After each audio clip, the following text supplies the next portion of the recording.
penjara seumur hidup atau pidana penjara.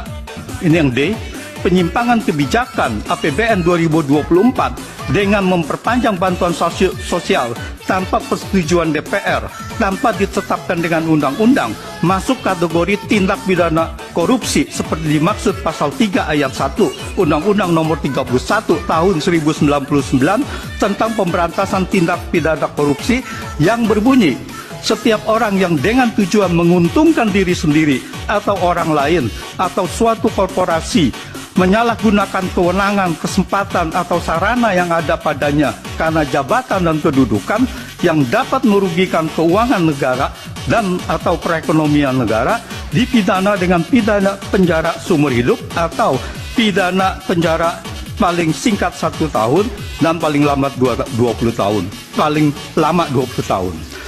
Keputusan Presiden Joko Widodo memperpanjang bantuan sosial sampai Juni 2024 secara sepihak, mengubah APBN 2024 tanpa persetujuan DPR, tidak ditetapkan dengan undang-undang, dan perintah pemblokiran anggaran kementerian lembaga yang sudah disetujui DPR dalam Undang-Undang APBN tahun anggaran 2024 merupakan bentuk nyata penyalahgunaan wewenang jabatan presiden dengan tujuan menguntungkan Gibran.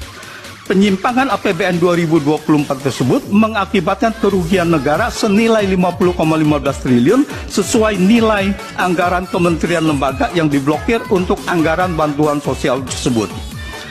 Terakhir, penyimpangan kebijakan APBN 2024 untuk kepentingan politik yang menguntungkan anak presiden, Gibran, melanggar pasal 1 angka 5 dan pasal 5 angka 4 Undang-Undang Nomor 28 Tahun 1999 tentang penyelenggaraan negara yang bersih dan bebas dari KKN.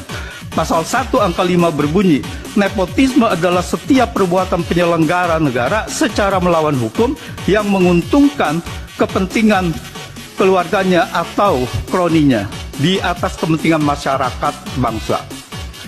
Perpanjangan pemberian bantuan sosial sampai Juni 2024 tanpa persetujuan DPR, tanpa ditetapkan dengan undang-undang, secara nyata merupakan perbuatan melawan hukum. Pemblokiran anggaran di sejumlah kementerian lembaga yang telah ditetapkan dalam Undang-Undang APBN 2024 untuk dialihkan sebagai tambahan anggaran bantuan sosial secara nyata merupakan perbuatan melawan hukum dalam bentuk penyimpangan kebijakan APBN 2024. Pelaksanaan pemberian bantuan sosial sejak Desember 2023 sampai Februari 2024 secara melawan hukum, khususnya dilakukan oleh Presiden Joko Widodo, Menteri Perdagangan Zulkifli Hasan, dan Menko Perekonomian Airlangga Hartarto, terbukti menguntungkan Gibran. Hal ini tercermin dari pernyataan Zulkifli Hasan, Airlangga Hartarto yang secara terang-terangan mengajak masyarakat memilih paslon Prabowo Gibran.